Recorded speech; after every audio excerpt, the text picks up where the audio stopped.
ကျွန်တော်တို့အခုဆိုလို့ရှိရင်အခုငွေဈေးနဲ့ဆိုလို့ရှိရင်တစ်လကို18သိန်းတော့ပြန်ကျန်တာပေါ့နော်စားပြီးတောက်ပြီးရတာက22သိန်းရတယ်22သိန်းမှာစားပြီးတောက်ပြီးဆိုလို့ရှိရင်ကျွန်တော်တို့18သိန်းကျန်တယ်ဘာလို့အဲ့လိုကျန်လဲဆိုလို့ရှိရင်ကျွန်တော်တို့ကတတိကနေစရာပေးတယ်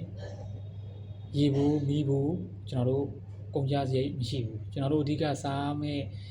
တောက်မဲ့စရိတ်တော့ပဲကုန်တာဥပမာကိုသုံးတဲ့ပုံမူတည်တာပေါ့ကျွန်တော်ဆိုလို့ရှိရင်တစ်လကိုပြန်900သုံးတယ်မလေးရှား ringgit 900ကုန်တယ်เนาะတစ်လကိုဒါကစားပြီးတောက်ပြီးချက်ပြုတ်ပြီးကျန်တဲ့တူလီမုတ်စာတွေအကုန်လုံးကျွန်တော်တို့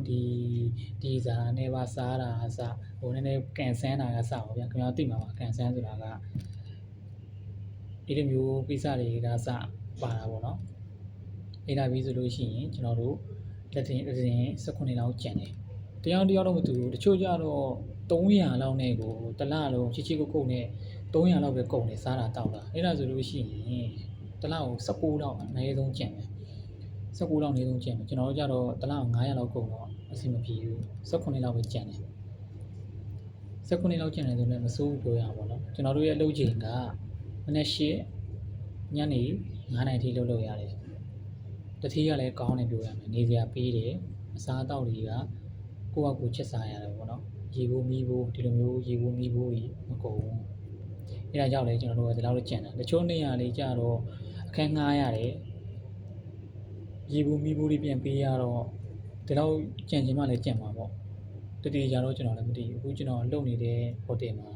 ကျွန်တော်တို့ရဲ့ဟိုတယ်မှာဒီပုံစံမျိုးရှိတယ်လို့ကျွန်တော်ပြောပြရခြင်းဖြစ်ပါတယ်တချို့ကမေးကြတယ် housekeeping ကလုပ်ရတာအောက်ခြေတိုင်းလုပ်တဲ့အတွက်ကြောင့်ချို့ကမလုပ်ချင်တာလည်းရှိရတယ်ကျွန်တော်တို့ကတော့အဲ့လိုမျိုးတော့မစင်စားဘူးဒီမှာအဆင်ပြေတယ်